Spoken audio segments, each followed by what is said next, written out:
untuk pepaya California, sebetulnya lahan yang paling bagus mah dari Kebumen om saya. Memang lahannya cocok Cocok. di sini gitu. Nah, kalau untuk kualitas di area pemasaran khususnya yang paling besar kan Jabodetabek lah. Kalau pepaya dari Kebumen ini udah terkenal. Ya. Jadi masuk dari segi kulit bersih terawat kayak gini ini kan super. Ini super Mbak Yuni. Jadi ini grade-nya beda-beda ya. Kalau ini masuk ke grade A mungkin ya Mas? Ini super grade A, ya super lah. Super. Super lah. Cabutan istilahnya kalau mungkin di pasarnya ini cabutan. Selamat datang di panggung penyuluhan Siniar Penyuluh Pertanian Kebumen. Sahabat Tani, hari ini saya sudah bersama dengan beliau, seorang petani milenial yang cukup terkenal juga mungkin ya. Nanti kita akan kenalan dengan beliau dan langsung saja kita sapa. Beliau adalah Mas Adi Sumbogo. Selamat siang Mas Adi. Selamat siang Mbak Yuni. Adi apa siapa ini? Saya agak bingung juga ini. Soalnya sahabat Tani, jadi Mas Adi Sumbogo adalah teman saya dulu. Saya biasa memanggilnya dengan Mas Bogo gitu ya. Iya. Tapi lebih terkenalnya kayaknya nama panggungnya adalah Mas Bogo gitu. Nih, sahabat Tani, belum apa-apa kita sudah tertawa lebar karena memang kita teman lama ya Mas Adi ya. Iya, Mas Adi, Mas Bogo. Oke sahabat Tani, sebelum kita mengulik lebih jauh lagi tentang usaha taninya beliau, tentang pertanian yang beliau geluti, sebelumnya boleh diperkenalkan dulu. Ini siapakah Mas Adi Sumbogo itu? Perkenalan sedikit atau mau menyapa sahabat tani di rumah yang mungkin juga kenal dengan beliau, boleh silahkan Mas Adi. Silahkan kalau mau menyapa mungkin rekan sejawatnya, mungkin teman-teman seprofesinya, monggo. Iya, menyapanya seperti apa Mbak Yuni? Sahabat Tani, saya jadi bingung ini yang biasanya agak serius, sekarang agak bercanda-bercanda sedikit, nggak apa-apa ya? Iya. Dan hari ini kita berada di kediaman beliau di desa Rantai Beringin ini. Rantai Beringin, Kecamatan Bulus, Pesantren, Kabupaten Kebumen tentunya. Oke Mas Bogo, ini mau nyapa nggak ini jadinya? Enggak mau nyapa. Oke deh, saya kenalkan aja ya. Jadi Mas Adi Sumbogo adalah bisa dikatakan sebagai petani pepaya di Kabupaten Kebumen, juga bisa dikatakan sebagai penjualnya gitu ya, penjual atau bakulnya gitu ya. Bakulnya. Nah, bakul gandul. Mas Bogo, sebagai bakul gandul itu dulu awalnya sampai terjun ke dunia pergandulan ini ya, perpepayaan. Jadi sahabat tani, gandul adalah bahasa Jawanya dari pepaya gitu. Kita lebih enak lagi nyebutnya sebagai gandul gitu. Gandul. Ya, awalnya itu bisa sampai terjun ke dunia pergandulan gimana ini Mas Bogo? Ini awalnya mungkin jalan hidup ini Mbak Yuni. Oh iya. Mungkin jalan hidup saya, terus akhirnya saya terjun di dunia gandul itu awalnya dulu saya merantau di Jakarta. Terus saya itu ketemu banyak customer saya, rata-rata pengusaha-pengusaha di dunia pasar. Saya pengen terjun ke buah. Waktu itu setelah saya resign, saya terjun ke pasar main buah impor. Buah impor. Terus kebetulan family saya di Berjong, di Bulus Pesantren, itu lagi tenar-tenarnya pepaya. Saya disuruh jual, awalnya saya nggak mau, dikasih lah, suruh bawa titipin paketan. Nyampe lah ke Jakarta, saya mengerti itu lagi, masih nganpas, saya nganpas, belum punya lapak. Nganpasin, ternyata pergerakannya cepet.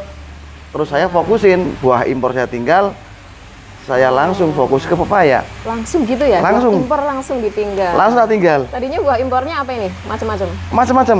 Semua buah gitu ya? Semua buah. Saya ngambil dari importir, langsung dari Sunter. Dulu. Begitu ganti pepaya, yang buah lokalnya itu malah justru lakunya cepet gitu. Iya, karena persaingannya masih kecil. Jadi waktu itu tahun berapa ini Mas? Waktu itu kira-kira 2010-2011 Mbak Yuni. Oh, sudah lama sekali ternyata. 2010. 2010 ya? 2010 11-an lah. Kurang lebih itu. Jadi sebelum sampai ke 2010 itu yang tadi Mas Bogo bermain buah impor lalu kemudian berpindah ke buah lokal. Itu sebelumnya Mas Bogo itu profesinya apa nih? Kalau dulu saya kebetulan dulu di Jakarta kerja di di otomotif. Oh, jadi begitu lulus kuliah itu langsung? Enggak, lulus kuliah saya dulu nyari duit dulu. Nyari duitnya nggak tahu kemana itu ya? Iya. Nggak nanya deh yang itu deh. Iya. Nyari dulu nyari modal. Ya, terus merantau ke Jakarta, kemudian saya dengar-dengar ini juga sampai ke Jepang juga. Ini dulu gimana ceritanya nih Mas Bogo? Oh, gini Mbak Yuni ceritanya. Dulu waktu itu habis lulus kuliah, dulu itu saya kepengen punya duit. Intinya kepingin punya duit gitu. Pengen punya duit, pengen usaha, tapi nggak punya duit, belum punya duit. Ya nyari modal sama nyari pengalaman buat etos kerja saya. Itu luar biasa. Jadi hasil kerja di Jepang itu yang luar biasa bukan duitnya ya? Bukan duitnya, tetapi etos kerjanya. Etos kerjanya. Kemudian Seperti diaplikasikan di sini ya Mas Bogo ya? Betul, betul Mbak Yuni. Di Jepang ada berapa tahun? Sudah berapa tahun? Di Jepang dulu saya 3 tahun ikut magang. Itu yang menurut saya membuat semangatnya nggak habis-habis. Jadi proses waktu kita namanya orang memulai usaha kan, ya pastinya jatuh bangun lah. Sampai-sampai ibaratnya peluru terakhir kita keluarin ini ya enggak. Jadi semangatnya kita tumbuhnya di situ. Jadi pas di Jepang berarti tahun berapa ini? Jepang saya 2007. 2007 sampai 2010 awal. Kemudian bisnis tadi buah impor dan ternyata sebentar. Oh, sebentar aja sebentar ya? aja. Sebentar aja. Karena prospeknya bagusan yang buah lokal. Karena yang kalau yang buah impor itu kan sistemnya family. Progres kita mau naik kelihatan. Jalannya agak ditutup. Oh gitu. Kita harus ambil haluan cepat. Saya baru tahu juga ini ya, pelajaran baru buat saya ya kalau bisnis apa tadi ya buah impor ternyata begitu ya. Dan selanjutnya ini Mas Bogo kan juga selain menjual pepaya ini juga ternyata punya kebun juga ya? Ya punya, Bu. Punya, Mbak. Punya kebun juga. Kalau boleh tahu berapa luasnya ini? Kalau luasnya, kalau hektaran sih nggak pakai hektaran sih ngitungnya saya sih, Mbak. Pakainya batangan ya kurang lebih. Kalau musim tanam ini sih 12 ribuan ini. 12.000 batang 12.000 di batang. satu tempat atau beberapa tempat? Di beberapa tempat. Tapi tetap di Kebumen masih nggih? Masih di Kebumen. Ya, dan masih di Kebumen. Dan berarti ini dulu awalnya jual pepaya ini, kemudian tahu bahwa peminatnya atau permintaannya cukup bagus, maka jenengan langsung membudidayakan. Nah, betul. Mas Bogo sebagai seorang pemuda waktu itu, sekarang masih muda nggak ya ini ya? Sekarang masih muda juga. Sekarang tetap masih muda, semangatnya tetap muda ya Mas Bogo ya. Iya, jadi iya, waktu itu sebagai seorang pemuda gitu yang sedang getol-getolnya mencari uang, selalu ingin mencari uang gitu. Setelah tahu keuntungan mungkin ya waktu itu keuntungan menjual pepaya kemudian menanamnya sendiri. Nah, ilmunya pertanian untuk penanaman gandul pepaya, budidaya pepayanya itu dapat dari mana ini? Kalau ilmunya itu kita kan dari yang sudah berjalan, ada kendala apa di pasar, nanti kita aplikasikan ke tanaman kita sendiri khususnya. Jadi tanaman kita itu sebagai pokok lah. Kalau ada barang yang kurang bagus, nah kita sempilin pakai barang kita yang bagus. Namanya kita dulu di pasar sih ya, pedagang kadang-kadang kan di musim-musim tertentu kan barangnya kalau lagi susah, gandul kan kayak nyari emas lebih susah nyari gandul. Wow, Jadi seperti itu. gadul itu lebih susah dicari daripada emas. Iya, gitu ya. kalau musim laku Mbak Yuni. Kalau musim laku barangnya mah sepele, seperti nggak ada harganya kayak gini ya. Tapi kalau lagi laku, lagi telat, itu lebih susah dari Mas Memang dicari. harganya fluktuatif ya kalau Harganya papaya. fluktuatif. Kalau buat petani Mas standar di as di petani ya naik turun 2000 udah bagus lah, udah ketemu lah om saya. Oh, jadi harganya memang kalau sekarang itu harga berapa nih? Kalau harganya kalau sekarang ya anu lah ya, apa namanya kalau lagi telat ya lumayan bagus lah. Tapi kalau buat standar buat as lah ya, standar baku lah. Harga di petani naik turunnya 2000 udah bagus, sudah masuk. Udah masuk. Kalau lagi tinggi ya bisa mungkin sampai bisa 4000, 5000. Kalau lagi murah ya mungkin di bawah 2000 tapi jarang. Oke, nah yang bikin saya penasaran nih sahabat tani, Mas Bogo itu kan dulu sekolahnya di bidang kalau nggak salah di ekonomi ya? Iya, Ekonomi, betul Mbak Yuni. ya, beliau kuliahnya di ekonomi. Tidak heran kalau misalkan beliau mengelola usahanya, bisnisnya yang sampai sebesar sekarang ini. Tapi untuk kebun pepayanya itu, ini siapa ini yang mengelolanya? Ini sendiri atau mempercayakan kepada orang lain? Ada rekanan. Oh, ada rekanan. Ada rekanan. Oke, jadi tetap Seperti itu. tetap ahli di bidang bisnis ya. Nah, fokusnya kita di anunya, Fokusnya ya. di marketingnya. Fokus di marketingnya. Oke. Dan ini yang ada di depan kami, ini kan ada beberapa pepaya gitu. Nah, bentuknya berbeda-beda ini. Sebenarnya saya mau tahu, ini kenapa bentuknya berbeda-beda? Apakah varietasnya beda atau gimana ini, Mas? Kalau ini varietasnya sama, pepaya IPB 9, ini produknya dari IPB 9. Bukan California ya? California, mungkin kebanyakan orang kita nyebutnya California. California, tapi Kalau ternyata beda-beda ya? Bibitnya sebetulnya sih Kalina, tapi di nama di pasaran California, antenanya seperti itu. Oh, ya, jadi kan kita di Kebumen itu kan terkenal dulu waktu tahun sekitar 2013-14 ya kalau nggak salah. Iya. Itu kan lagi booming-boomingnya. sekali pepaya California kalau setahu saya itu California.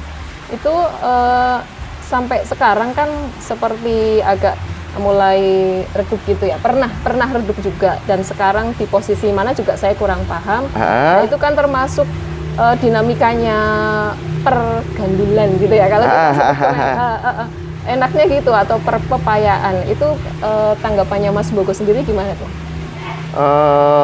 Kalau untuk pepaya California sebetulnya lahan yang paling bagus mah dari Kebumen menurut saya. Memang lahannya cocok di sini gitu.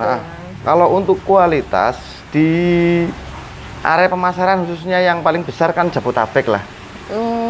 Kalau pepaya dari Kebumen ini udah terkenal. Ya. Jadi masuk dari segi kulit bersih terawat kayak gini ini kan super, ini super Mbak. Oh, jadi ini grade-nya beda-beda ya. Kalau ini masuk ke grade A mungkin ya Mas? Ini super grade A, ya super lah. Super lah. Cabutan istilahnya kalau mungkin di pasarnya ini cabutan. Kalau yang seperti ini nih bagusan mah dibuang Mbak Yuni. Jangan dibuang dong Mas, itu kan makanan. Maksudnya dari pohonnya kita sortir aja. Masalahnya nanti kalau sampai mateng kan makanan dari pohonnya itu kan keserap juga sama ini. Sayang juga ya. Sayang juga. Kalau dibuang kan fokus yang ini. Jadi sahabat tani maksudnya itu dipetik kemudian digunakan untuk kebutuhan lain, misalnya dibikin rujak atau apa gitu ya, bukan dibuang. Enggak, kalau buat masih di pohon mending disortir. Karena bakalnya ini kan kategori nggak masuk. Ini kecil. Jadi kita ngambilnya yang biar pohonnya fokus untuk besarin yang kira-kira laku. Jadi kita ngasih makan kan mahal sekarang Mbak. Iya. NPK aja sekarang berapa? 700. Nah itu dia NPK-nya. Nggak dapat mahal, subsidi ya? Nggak dapat subsidi. Iya. Pupuknya juga mahal, obat-obatan mahal, sayang. Berarti tetap setiap hari pun di kebun tetap ada sortiran gitu ya? Nanti kalau yang kira-kira nggak masuk itu langsung disingkirkan? Alangkah baiknya seperti itu. Cuma kan sekarang kondisi di Kebumen kan jangankan menyortir. Buat hidup satu periode kadang-kadang dia susah. Oh, jadi kalau hidup aja itu udah bagus gitu ya? Udah bagus sudah. Memang kalau perawatan tanaman pepaya ini agak susah ya katanya ya sekarang ya Mas ya? Agak susah. Agak susah. Agak rewel juga ya termasuknya. Iya.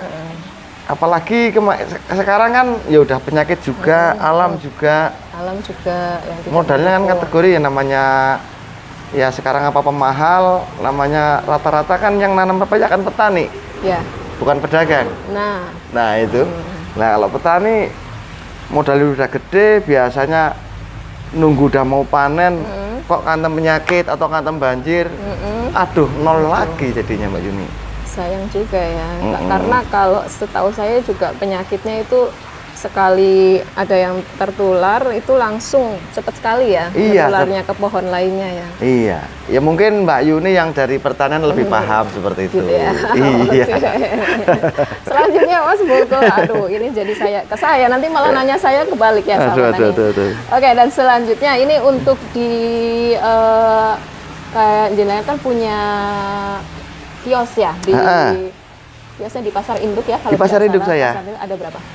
Ada 3 Mbak Yuni. Ada 3, lumayan juga. Ada 3. Nah ini untuk penyortiran itu dari tingkat petani langsung atau gimana nih? Biasanya sebelum masuk ke pasar kita udah request dulu sama yang di lapangan. Barang yang misalkan yang seperti ini kan nggak masuk, nggak usah dibawa. Nah sama ini yang bulat, ini kelakuannya kurang di pasar. Terus nggak dibawa juga? Kita ya pakai persentase lah, kalau kira-kira jangan banyak-banyak lah. Kan dari pohon kan udah kita sortitasi. Kan biasanya waktu udah mau kembang itu kan semaksimal mungkin ini dipisah, ditebangin atau dipilih satu lah yang lonjong, yang super. Nanti kalau misalkan memang udah harusnya seperti itu maksimal, ya terpaksa juga. Ini kalau sudah ada yang bentuk kayak gini dalam satu pohon gini terus atau ada yang bisa bagus seperti itu?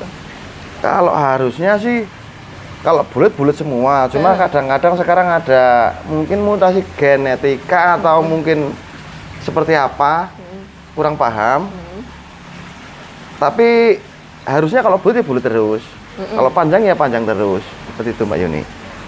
Tapi nggak pernah ada yang ternyata ada yang berbuah lebih bagus gitu. Misalkan dari bulat terus berubah ke panjang, itu jarang sekali. Jarang, ya? Tapi ada. Sama seperti Mbak Yuni lah. Kok saya jadinya? Iyalah. Saya tak dari bulat jarang tapi ada gitu. Oh, kirain saya dari bulat tapi jadi panjang gitu. Jarang tapi ada gitu. Oke sahabat tani, lanjut. Nah ini Mas Boko sebagai seorang saya sebutnya bisnismen gitu ya. Beliau itu kan punya kios juga di pasar induk, ada 3, dan tentunya pasti karyawannya juga ada beberapa gitu ya Mas ya. Ada Mas ini. Mungkin tidak bisa dihitung juga ya. Nah ini. Oke sahabat tani, lanjut. Nah ini. Manajemennya itu kok bisa gitu loh, seorang Mas Boko yang berada di sini, kemudian karyawannya di mana-mana gitu, itu gimana nih rahasianya untuk manajemen karyawan? Kita mungkin dari ini Mbak Yuni, karyawan kita yang udah kita percaya prosesnya udah agak panjang sama saya, udah pengabdiannya lama gitu. Iya, pengabdiannya itu. Seleksinya seleksi alam.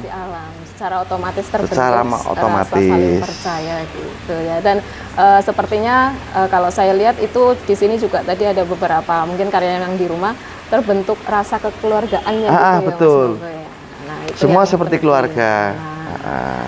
Oke, dan sekarang kita kembali lagi ke pepaya.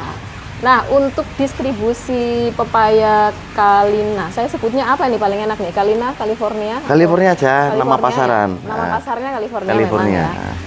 Alur distribusinya itu dari petani bisa sampai ke tangan konsumen itu gimana nih Mas? Kalau dari itu berbagai model sih ya. Ada yang dari petani, mungkin kalau di daerah Kebumen lari ke pemetik. Kalau pemetik mungkin kalau bagi saya nyebutnya koordinator. Koordinator. Ada nanti terus ke pengirim. Nah, pengirim nanti terus kirim ke Jakarta. Seperti itu. Jadi udah ada bagiannya masing-masing. Ini. Ya, berarti seperti itu. Berarti Mas Boko tinggal mantau dari atas gitu ya. Mantau dari atas dan masing-masing di bawahnya ada koordinator mungkin, ada manajer juga mungkin yang di kiosnya juga ada manajer mungkin ya. Ada kalau tiap lapak ada manajer. Tiap lapak ada manajer sendiri. Ya biar agak kerenan dikit lah. Gitu. Walaupun di pasar ya agak keren dikit apa manajer, koordinator gitu ya bahasanya ya. Terus kalau yang ini apa nih? Big boss-nya gitu ya. Ini bakul ini Mbak Yuni. Bakul gandul. Jadi sahabat tani beliau lebih suka disebut sebagai bakul gandul padahal sebenarnya beliau adalah big boss-nya yang mengatur harga di Kabupaten Kebumen. Nggak gitu juga kali. Gitu ya Mas Boko ya. Nggak apa-apa dijelaskan aja, kita belak-belakan aja lah Mas. Seperti dulu kita temenan kan terbuka apa adanya. Tidak ada yang ditutup-tutupi. Oke, jadi harga itu kan harga pepaya di kita itu kan fluktuatif ya. Fluktuatif. Nah, ini yang Mas Boko itu juga termasuk yang bisa mengatur harganya, gitu ya? Kalau mengatur sepenuhnya sih enggak, ya cuma berpengaruh juga, ngaruh. Karena kan gini Mbak, saya kan pelaku pasar, kebetulan kalau untuk kebetulan pasar yang saya tinggali, saya termasuk pemain lama di situ, lama semua. Lebih senior berarti ya? Lebih senior, gitu. Tapi sebenarnya saya kira tadi masih milenial, tapi ternyata nggak sahabat tani. Jadi Mas Boko termasuknya juga petani milenial kita yang bergerak di bidang hortikultura ya. Dan kemudian untuk selanjutnya, ini saya bingung mau nanya apa lagi ya Mas? Sebenarnya kita ngobrol berdua, kita kepenginnya tuh nostalgia ya Mas. Iya betul Mbak Yuni. Kita zaman sekolah dulu gitu. Mas Boko adalah murid yang sangat rajin. Iya betul sekali Mbak Yuni. Alhamdulillah. Gitu. Tidak sahabat tani. Jadi Mas Boko dari dulu memang anaknya itu cerdas gitu. Amin. Makasih. Langsung sempit bajunya. Iya sempit langsung. Ya, jadi mungkin berkat kegigihan beliau, juga didikan beliau selama 3 tahun di Jepang. Hampir seperti cuci otak ya. Cuci otak Mas? Cuci otak. Jadi seperti dicuci otak gitu. Iya, dari terbiasa dulu ya mungkin santai. Jadi kalau menghadapi pekerjaan, kita harus menyelesaikan dengan cepat, kita punya target. Harus maksimal, berusaha yang terbaik. Dan disiplin tentunya ya? Disiplin. Nah, juga seperti itu. Kalau itu saya sangat setuju bahwa disiplin adalah kunci dari keberhasilan. Iya, dan gitu. sudah membuahkan hasil. Beliau Mas Boko sudah jadi sultan sekarang.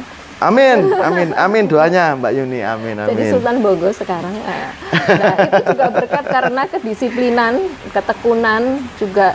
Yang penting kalau kita itu menginginkan sesuatu tuh harus ada target. Ya, itu ya. Mungkin kalau saya doa orang tua mungkin Mbak. Nah itu yang paling penting dan tidak boleh ketinggalan doa. Sama doa Mbak Yuni mungkin yang belum terucap sama saya kali juga. Ada juga mungkin di situ. Nanti saya doain juga dan Mas Boko doain saya juga ya biar sukses sama seperti jenengan. Gitu. Ya. Jadi kepengen ketawa terus ini. Ini sahabat tani kayaknya ini podcast paling membuat saya bahagia ini sebenarnya. Iya. Saya ketemu teman lama gitu, yang ketemu itu sudah sukses gitu. Berkat pepayanya Kebumen. Dulu awalnya kan waktu booming di Kebumen itu memang karena awalnya dari Kebumen atau gimana nih Mas?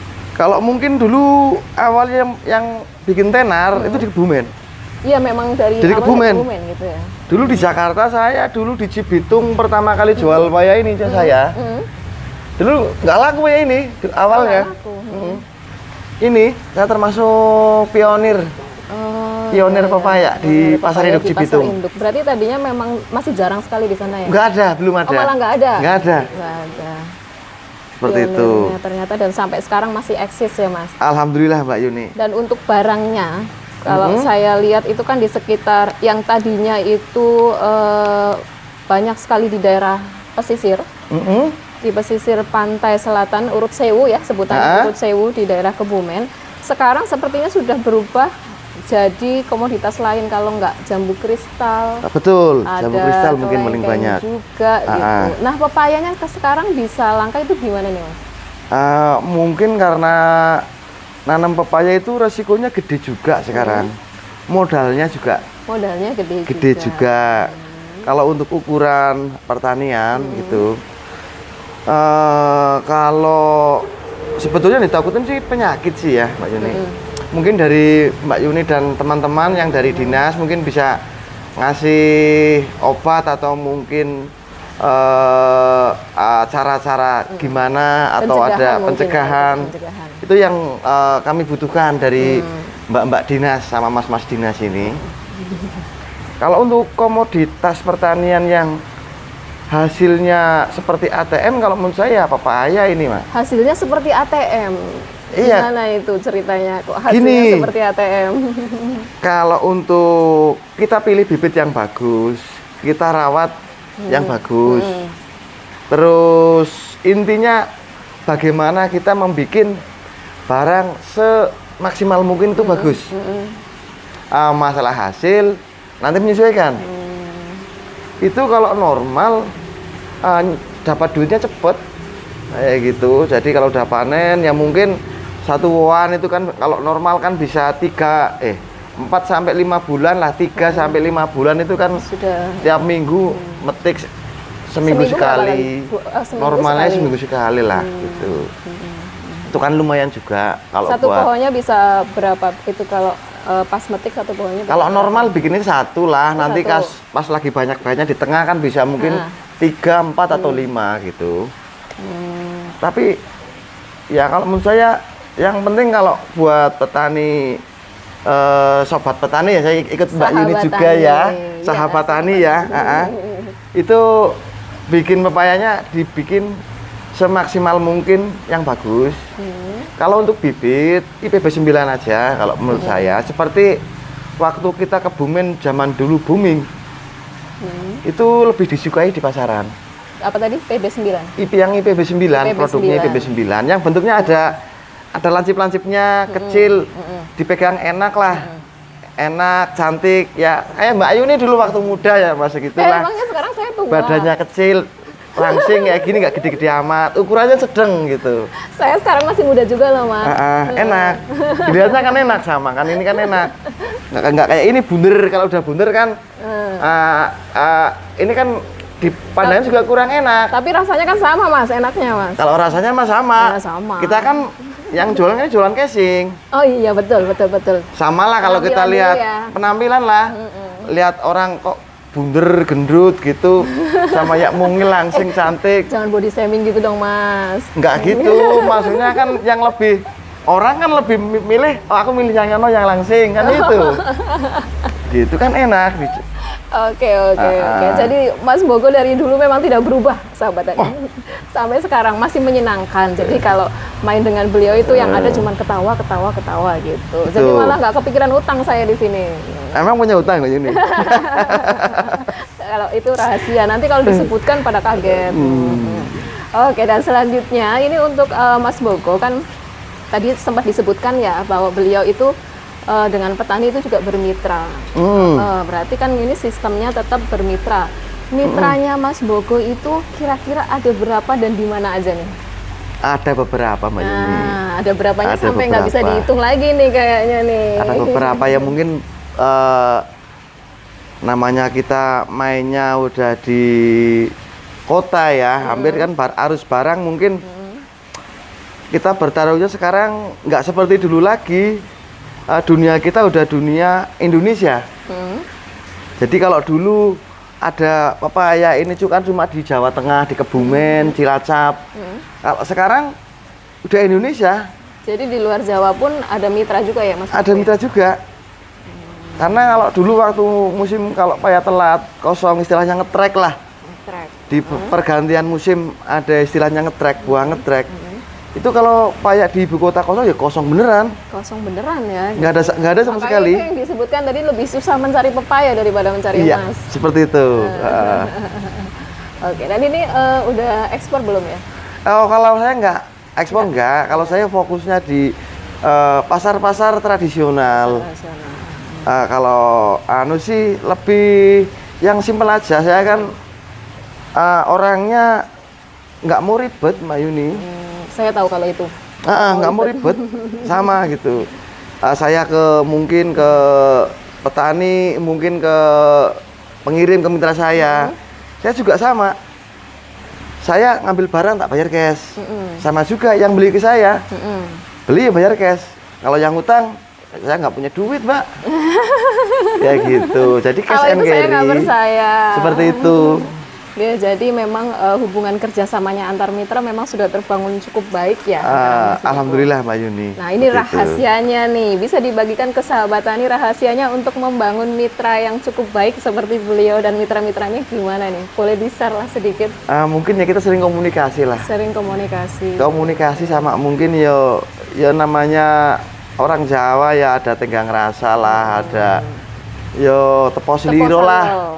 Seperti itu. Seiringnya berjalannya waktu, kalau kita sama-sama nyaman kan akhirnya kan enak, ya. Terjalin hubungan yang kuat seperti itu. Kerjasamanya juga enak ya, Mas ya. Jadi kalau saya sih lebih ke kayak kekeluargaan aja gitu ya. Jangan dianggap sebagai apa ya, mitra kerja sih betul ya, tapi lebih ke keluarga. Keluarga mungkin seperti itu. Nah, inilah rahasianya sahabat tani, mungkin yang mau mencontoh atau termotivasi oleh Mas Bogo gitu, yang awalnya iseng-iseng kepingin mencari uang, tapi ternyata sekarang uang itu nggak perlu dicari, sudah tercecer di mana-mana ya Mas Bogo. Amin, doanya amin. Amin, Mas Bogo, untuk ini kita kayaknya udah kelamaan ngobrol ya. Oh iya.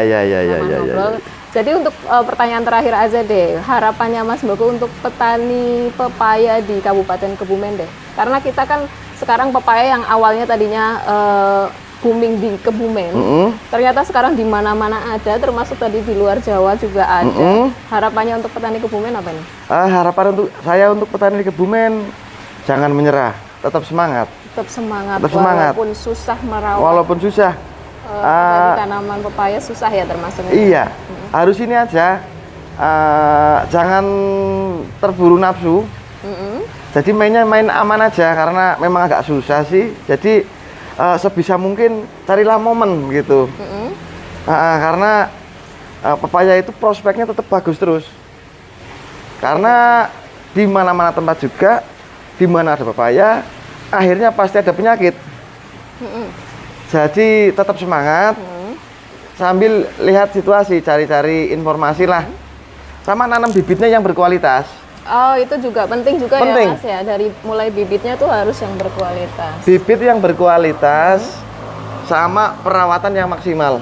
Nanti hasil insya Allah menyesuaikan. Barang bagus, usaha maksimal, hasil insya Allah mengikuti. Seperti itu Mbak Yuni. Tetap fokus ya, kalau nggak salah tuh Mas Bogo juga kan tetap usahanya fokus di bidang pergandulan gitu. Betul. Fokus di situ aja dan itu bisa lebih maksimal mungkin ya.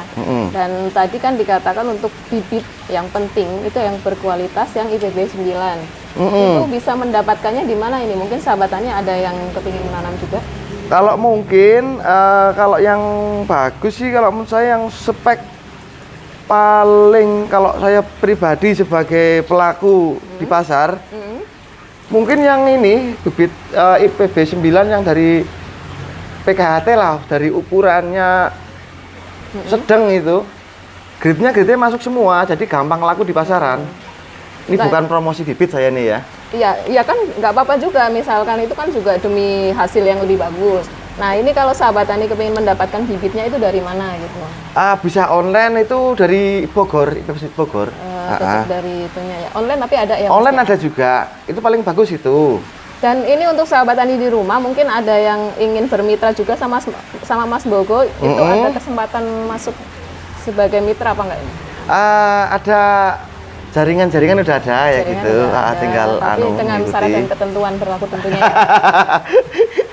Itu malah ketawa ya kan, begitu kan, tidak asal masuk juga kan, kayak bibit aja bibit maksud kami buah pepaya aja di pasar induk itu juga kan tidak asal sortir gitu kan, tetap ada sortirannya juga.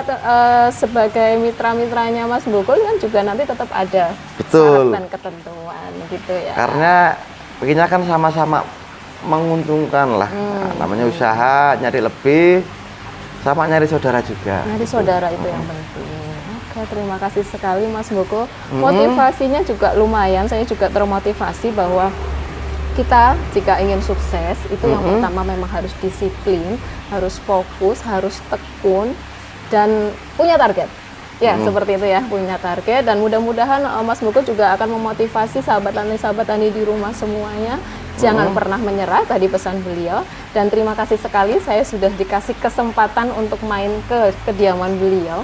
Yang sebenarnya saya juga tadi agak ragu ini, soalnya baru pertama kali ke sini.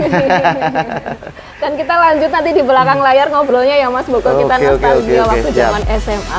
Oke sahabat tani, petani Indonesia berjaya, sejahtera, dan bahagia. Penyuluh pertanian Kebumen, aktif, kreatif, inovatif. Saya Yuni Miarsih, terima kasih dan sampai jumpa. Terima kasih Mas. Makasih.